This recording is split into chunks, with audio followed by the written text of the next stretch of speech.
Today's show is sponsored by the ABV Barrel Shop. The ABV Barrel Shop is located in the St. Louis metro community of Arnold, Missouri. The ABV Barrel Shop is focused on one thing, single barrels. Best of all, you can try before you buy. Head over to abvbarrelshop.com to sign up for their email and text distribution so you know what they have in stock, what classes are coming up, and who from the industry may be coming in to visit. The ABV Barrel Shop. It's where single barrels live. We're also sponsored by the Bar to Go. The Bar to Go offers traveling minibars that are no bigger than a small purse or toiletry bag. Best of all, they are fully customizable so you can create the perfect piece that is unique for you. If you own your own business, what a fun and unique way to promote what you do. Check them out online at thebar2go.com. That is the number 2 in the Bar to Go. If you have wholesale questions, call my friend Isabel Clark at 504-481-1297. Finally, we are sponsored by the Neely Family Distillery. NFD is a family-owned business that keeps ringing up awards in the spirits world. Head to Sparta, Kentucky to experience the family history, award-winning spirits, and meet the Neely family. Check them out online at neelyfamilydistillery.com. Now, on to the show. Let's drink!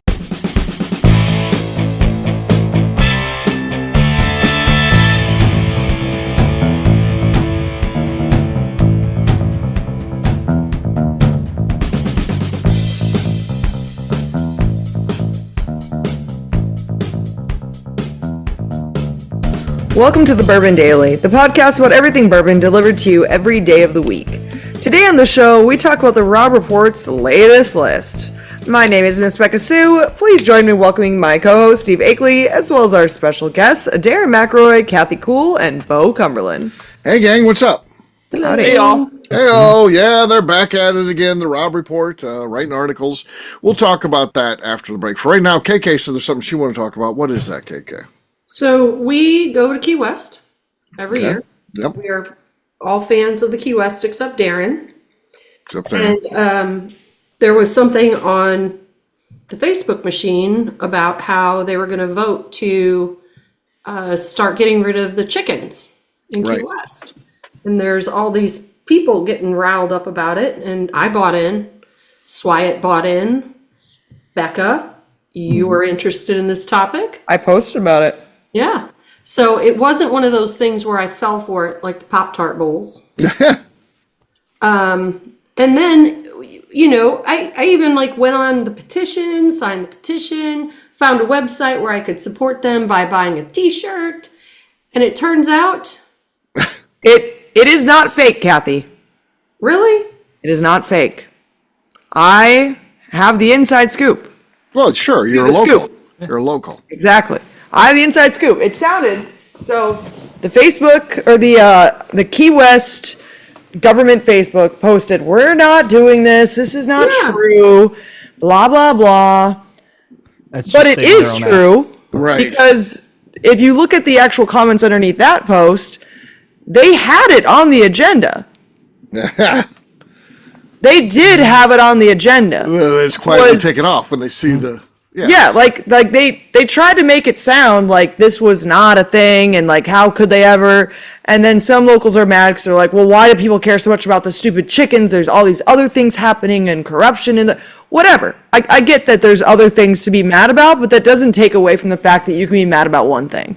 Just because there's other bad things happening in the world and like people get riled up about one, whatever. That's just how it works. And the fact that we're not talking about chickens is giving room to fix all the other things. Yes.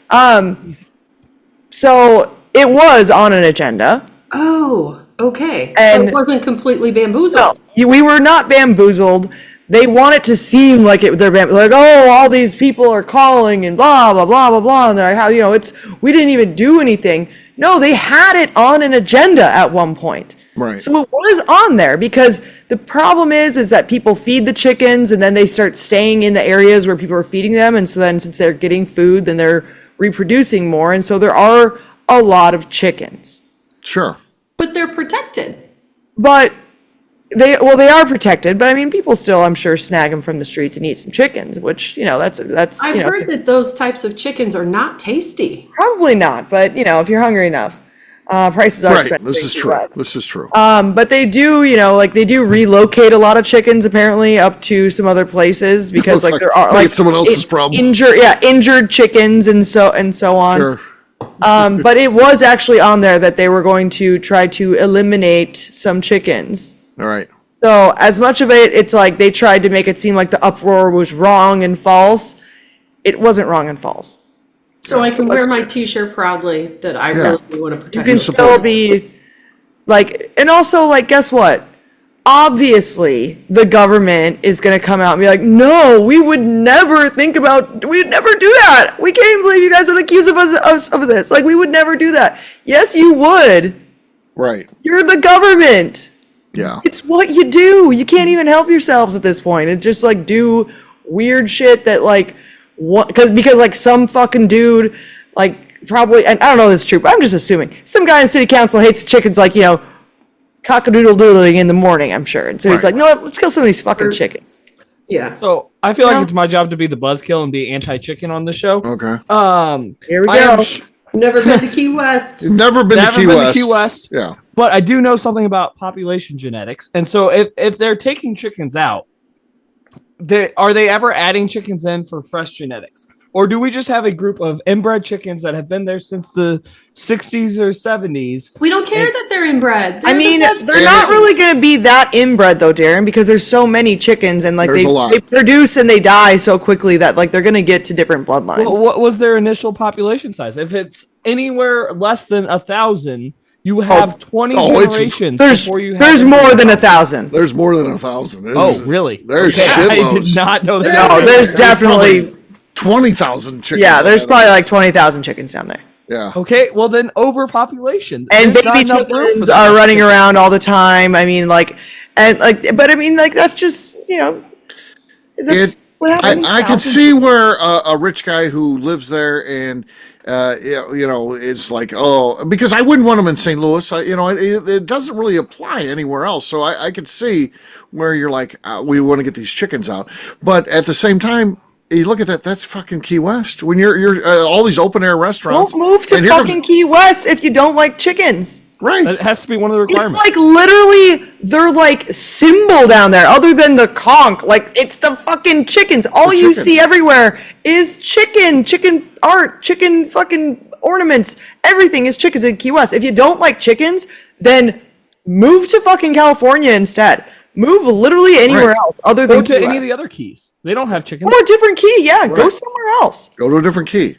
Yeah, it is frustrating for people like that because again, it's such a part of their heritage, and they've been there forever. It's not from the 60s or 70s, Darren. Okay. This is like from Key West to the beginning. I don't know when the chickens started being a thing down there, but this has like always been part of Key West, which is pretty wild to think about.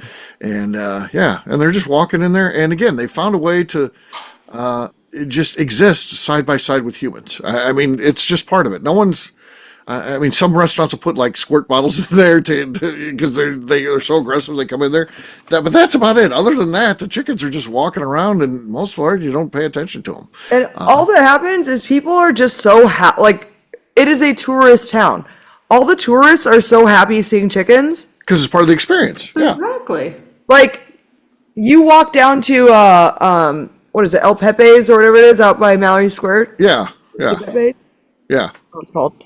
And like there's just chickens in the trees out there, and like everyone's just like looking at all the chickens like in the trees, and they're like listening to like music, and like everyone's just paying attention. Like everyone's like, oh my god, the chickens, and everyone like loves the chickens. Right. Like even Royce, like our fucking Uber driver, like slammed on his brakes, and we're like, holy shit. And like we didn't see anything, and then like we kind of look and we see this little baby chicken like cross the street. Yeah. And we're like, Royce is like, thank God you stopped, man. He's like, that would have like a grown chicken, whatever, but a baby chicken. He's like, that's like horrible. Right. He's like, I would have been upset about that. He's like, a grown chicken, whatever, but baby chickens. I'm like, yep. Like it's fun because you see little baby chickens all over the place too. Right. Yeah. And people like kind of help herd them across the street when you're walking around Duval. You're like, come on, get over here. Like you don't need to be in the middle of the road. It's so great. I see how they're a nuisance. At the crosswalk, yeah. Yeah, I understand the nuisance of them, but it is just such a part of Key West that, like... Yeah, it's like if you buy a ticket there, you've agreed to be part of that nuisance as part of it. You can't complain because that's part of being in Key West. Some people bitch about the roosters in the morning because, of course, they're crowing, as soon as sun comes up or early. It just happens. But I bring a fan; it drowns it out. So I don't know if anybody ever was going down there, bring a fan with you, and it'll take care of the noise. I mean, it's exactly what happens though in like literally any city where a bunch of rich people move into, like. Also, they start complaining about the stuff that like makes the city what the city is. We didn't have this in New York City. Why? There isn't any fucking chickens running around. Bullshit, man. All we heard was gunshots. Like, sorry, like, get over it, man. Like, it's just part of Key West. There's just chickens all over the place, and like everyone loves the fucking chickens. Sorry. So, I just did some research because I was curious. So evidently they are descendants of jungle fowl that were in the Caribbean islands everywhere. Okay. Well, and they've been there since about the 1800s. So there you go. They weren't originally from there, but they were brought in on boats as boat snacks and whatnot. But so I'm still not worried about their genetics, but we should fix it instead of getting rid of them. I think you guys have changed my mind. Yeah. Yeah, you can't get rid of the fucking... No way, man. Those chickens belong. They belong. Oh, yeah. Okay. Here's how bad the post got on there. So this is funny, actually. So the city of Key West government, right, on their Facebook page where they made their little thing and saying like, we're not killing chickens, we don't plan to get like chicken catchers. They turned off the comments. Oh wow. Oh, that's never a good sign. And I know that in the comments is where people were like, it was on the agenda. Right. It's like one of the people from the city put it on the agenda. Yeah. So if you turn off the comments, it's highly possible you did something wrong. Right.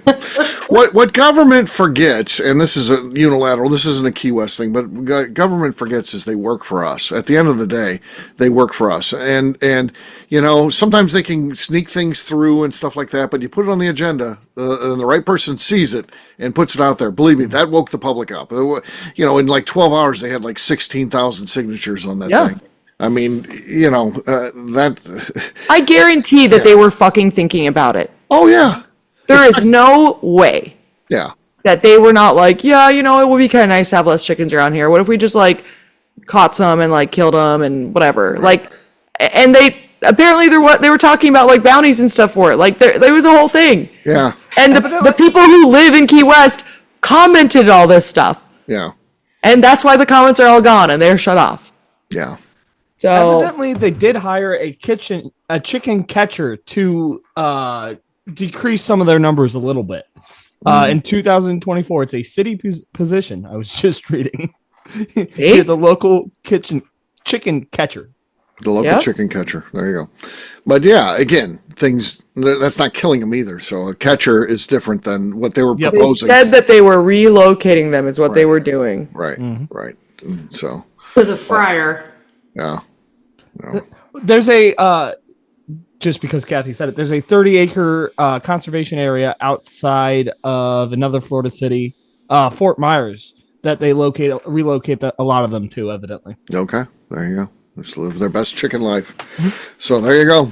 On that note, guess what, gang? It's time to drink. What is everyone drinking? Let's start with Miss Beka Sue. I am drinking... I haven't had any Weller Special Reserve in a while, but it is a twist top. Okay, nothing going on there. Nope. All right, Bo's next. I'm gonna do some Maker's Mark, the wood finishing series, the Heart release from 2024. Okay. Nothing. I'm over 3. Wow. Okay, that was bad. All right, Darren. I have an Old Louisville maple cask finish. Okay. That's our lead right now. It's a strange sounding cork pop, but that's our lead. And it hurt, so I really shouldn't lead. Someone's got to beat me. All right, KK, what do you got? I've got a Four Roses single barrel. Okay. It has been opened before. Okay. that's enough to take the lead. But I've got yet to go. I've got Bourbon Deluxe here. My only concern is it's more than halfway gone. It's been opened many times. Let's see what we got here. Nothing there. KK. That wasn't even a deserved win, but I'll take it. Yeah. So cheers. Cheers. All right, we'll take a quick break, and then when we come back, we're going to talk about the Robb Report. Takes on a kind of a tough list. Admittedly, it's a tough list, but I wouldn't blast them if I thought they did a good job putting together a tough list. I think they did a shite job of putting together a tough list of the best releases of the 21st century. So there's a lot of good stuff there. Did they land on those or not? We'll talk about that in just a few.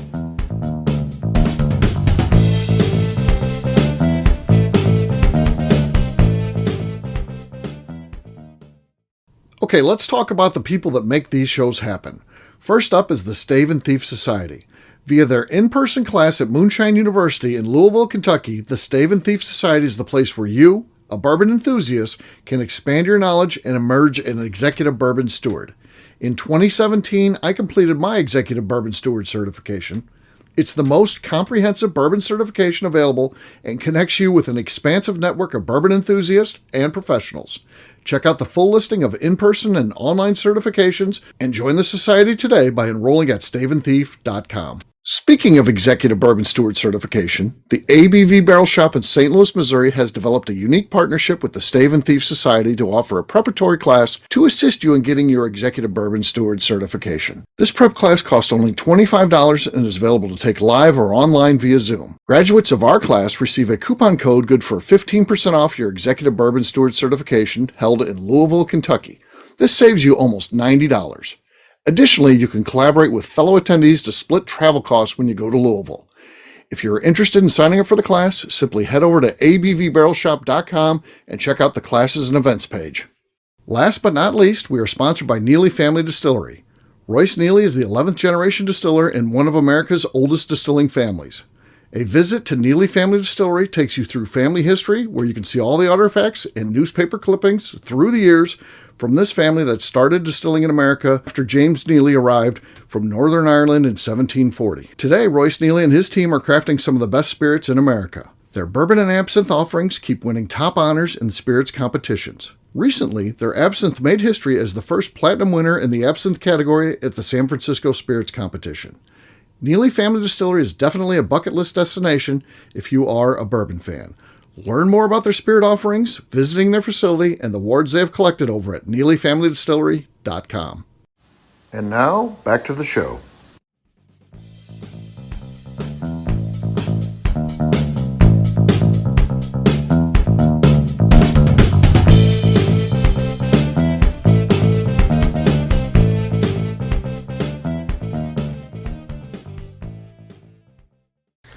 It's JP Knobloch. I have nice hair. On the ABV Bourbon Daily Show. Welcome back to the Bourbon Daily. Today we're talking about the Robb Report. Yes, we are. So the Robb Report comes out with a list, and they claim it's the best releases of so the 2000s, so the 21st century. What do you guys think about this? Does anything stand out? Because to me, there's a lot of stuff. Yes. Yeah. My biggest problem on the list is the number one. Okay. Yes. And the main reason behind my problem with the number one, and I like wild turkey. Let me just clarify that. Because the number one, let me scroll to the very bottom of this thing again, is Russell's Reserve 15-year-old. And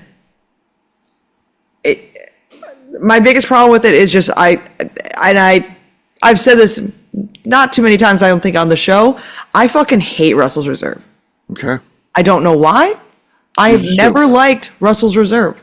Okay. I just don't like. I love every other wild turkey product I enjoy except for Russell's Reserve. Oh. Okay. And that's fine. I say it's just, I don't know why. I just don't really like it. I don't know how that ended up on number one. Yeah, it doesn't. Yeah. And number two, Maker's Mark Cellar Aged. I haven't seen a single good. Give me a break. I haven't seen a single good post about it. I'm not saying it's not good. I just haven't seen like everyone's just been like, I mean, it's fine. Right. Like no one said anything bad, Been but around long enough to be on a list like that. exactly.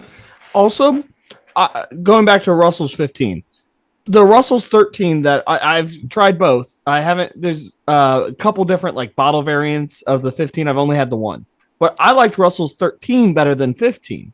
And just because it's older doesn't mean that it has to be on the top of the list. Right. Yeah. And I mean, like I can accept like Booker's being up there.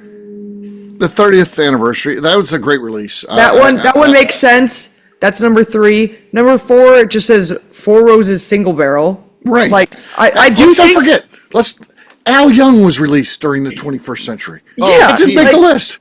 Like It's that granular because they have like George T. Stagg. They have the year of the stag so that means there could be multiple stags on there. Which again, out of the top 50, I'm looking at something like Hill Rock Estate. Come on, you could probably list 5 George T. Staggs over Hill Rock Estate. If you're truly doing it, it shouldn't be limited to just one. And Al Young didn't make the list. That to me, that's one of the greatest bourbon releases of all time. Yeah. That's top 10 of all time. Give me a break. It doesn't Four make this Roses list. has good like I love their single barrels, but like just to like blanket like just Well, Right. generic single barrel. Yeah. like which one? Right. Yeah. Like the And I do like the barrel proof Elijah Craig, but I mean I understand like Michter's 25. Okay, sure, but I mean just like some of these just don't make any fucking is sense. Booker's Rye. I didn't see Booker's Rye. No one else. They did, right? didn't. This is a bourbon list, so if they were to come back and say we're sticking to only bourbons, I get a lot of times ryes will be on the same. It'll be interchangeable. So I'll give them that one should be on there as one of the greatest whiskey releases. You're right. But if they come, normally their list say the greatest bourbons, 10 great bourbons right now. There'll be ryes in there, but I'd have to look at all these. If there's another rye in there, well then Booker's Rye should be on this list. Yeah. I just don't like. Rabbit Hole's got one on here. I know, right? So how do we Obviously, feel? Kings County on it. I think that they make great stuff, and like Woodinville, that's good stuff. I just think it's like it's a strange, like it's just a weird. It's a weird list.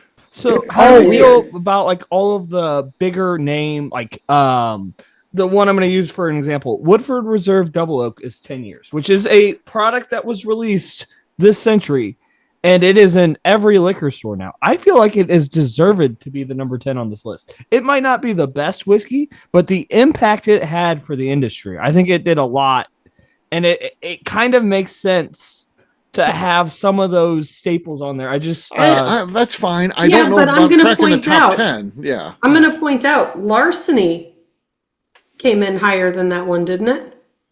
At 28? Larceny. Woodford Reserve Double Oak is 10. 10, so- okay. And the Four Roses Single Barrel was above it, which is kind of the same thing that Eagle Rare standard one. 25 came in after Larceny.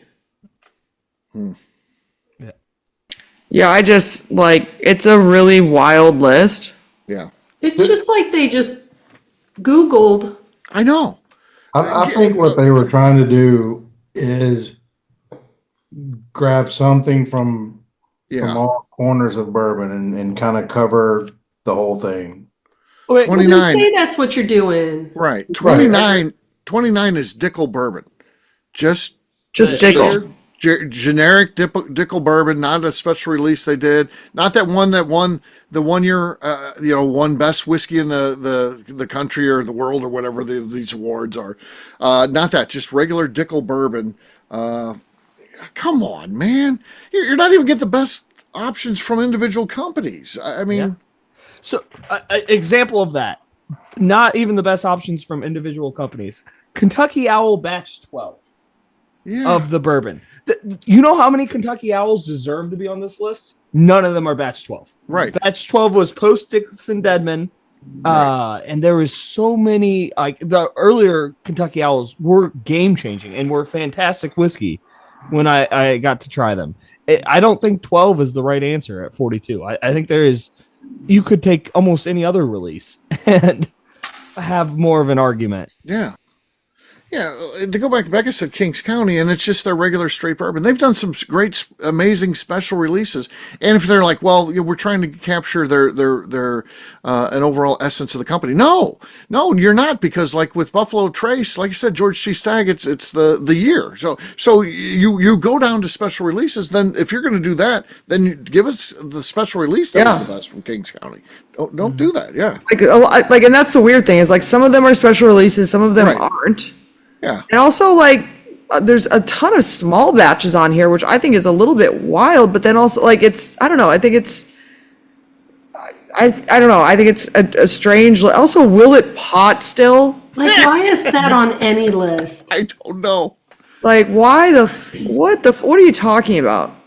So one thing I did notice is they've got a link for every single one. So they're getting commission. They're getting commission. So they're saying that if you wanted to buy that George T. Stagg 2023, click on that link and see if it really is $960. Right. Maybe has something to do with that. And W.L. Weller 12, was first came out in the 2000s. I thought it was older than that, but I don't know. Maybe it did. It's just... And okay, like number 18. This is the best of the 21st century. Blanton's original single barrel. So either name a specific one, or if you say Blanton's, that came out in 84. I was going to say that was way before. That's the 20th century. So they don't even know what the fuck they're doing once again. It just drives you crazy. Blanton's original single barrel. Yeah, that's all it is. It's not a specific one or anything like that. They barely even changed the label since they launched. Like you look at those old bottles, it's not noticeable enough. Yeah, exactly. They put them side by side. You go to like a revival or something like that. All the Blantons looks the same on the table because they really haven't changed that much. Bullet 10-year bourbon. Oh my god. Comes in at number 15, our 15th best release. Al Young doesn't make the cut, but by God, Bullet 10-year is number 15 on this list. Does anyone else have any names that should be on this list of big releases? Hidden Barn. I mean, it changes the industry. First time somebody goes from a big heritage brand to starting their own thing, that doesn't make that's impact. And then we won best small batch last year. Right, yeah. Give me a fucking break. How does Hidden Barn not make the top 50 here? I agree 100%. Also, Leopold Brothers 3-chamber rye.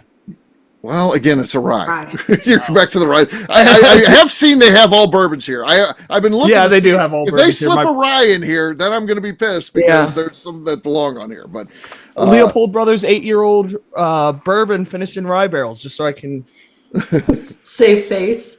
Yeah. Which is a fantastic bourbon, by the way. So that should be on this list. That's better than many things are on here. These lists are just like they're always so wild. Like they never make any sense. And I know that it's like pay to play for a lot of this bullshit. So like, what you can't even trust stuff anyways. But Jesus Christ. Yeah. That's enough talking about this one. It's stupid. We're just gonna we're rage baiting ourselves right now. It is. Honestly, this is Steve's fault because I never even would have known this existed, and then he made me read it. The more you look at it, staying up writing the best ryes released this decade. The more you look at it, the angrier you get because it's just they leave off such great stuff and they put shite on there that they're getting some commission for or something. Or either you admit that it's because we're getting good commissions or we're incompetent. This is where we're at here. What are the chances this was 100% created by AI? Oh, that could be too. Yeah. AI. I feel like AI is even smarter than this. AI is getting smart. Yeah. So there you go. We definitely got ourselves worked up today, and probably the audience. Chickens, bourbon, it's all exciting. Yeah, bourbon media. It's good stuff. So we'll wrap this one up as we always do by talking about where people can find us. Darren, we'll start with you. Where can people find you?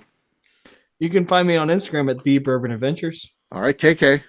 You can find me falling for everything that's said on the internet or at Instagram at KK Castre. All right, Bo. I'm on all the socials under My Journey Through the American Spirits and those same socials under Bourbon Sasquatch. All right, Miss Beka Sue. You can find me on Twitter and on Instagram at Miss Beka Sue, 1K, no C's. All right, for me, I'm an easy guy to find. I'm at Steve Akeley, Twitter, Instagram, or Facebook. I've got a website, steveakeley.com. We've also got a company website. That thing's abvnetwork.com. Check it out. Everything that we do is out there. Also, come by and see us, the ABV Barrel Shop. We've always got events going on, new barrel releases. You can try the stuff when you're there. It's a pretty cool place. People like it. Check us out online, abvbarrelshop.com. Miss Beka Sue, anything else to say before we get out of here?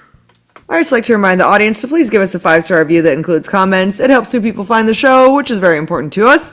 If you like what we're doing, we ask you please visit our Patreon page at patreon.com/the ABV Network. Great job today, gang. For audience, we'll have a brand new show for you tomorrow. Looking forward to that. Until then, take care, everybody. See ya. Bye. Bye. Bye. Peace.